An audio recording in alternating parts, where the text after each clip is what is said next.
спала точно пайлата и щом стигнат,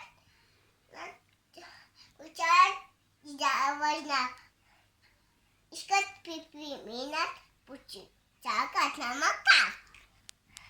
Пиши чокитича, повиначича, пак идвает на шестой път. На шофьорите да тръгнат. Скочите си напред. Добре, браво, мама. Парк. Стапа. В парка не приятно, върнашма на ветици. Има чудна киечка и ти. Ози си Чакай, гай. бързаш. Хубаво казвай думичките, мамо, не бързай. Ще се возим, ще играем. Гаем хапини чудоет и моли. Гоним по поянката на пета. Но каквото и да. И Павел шиве суной. Дори Лама пия чак душинта. Нали? Браво. Ма няма да бързаш, като го казваш, за да е хубаво да се чуват думички. А в супермаркета знаеш ли го? Да. Я го кажи. Имити ананаци, а помпот и бисе и мечи. Там, ето там от този пот. Много ананаси, Хляб и мляко хапи малко и картофи. и картофи, онова и това.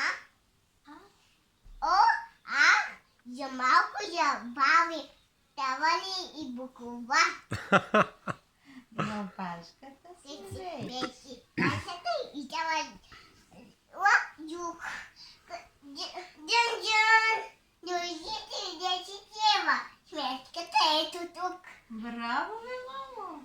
Ма ти много не си ги научил, това е много голямо като стихотворение. А в болницата знаеш ли го? Това си тук.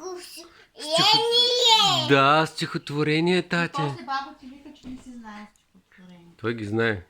Оле-ле! Но не иска да ги казва. Си спъна на полпуйта. Някъде. Писла ти мете перфектно. Това ще спа. Буду викайте и некам. О, Главата ми боли. Болницата ми вети. Ще хети на люби. Щом сирената да чуят, те си скочат и да в час.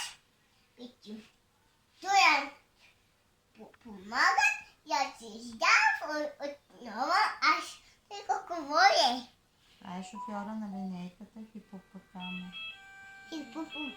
Ама, Искаш ли още да казваш или се измори? уморих се. Айде почивка и после. Кушите.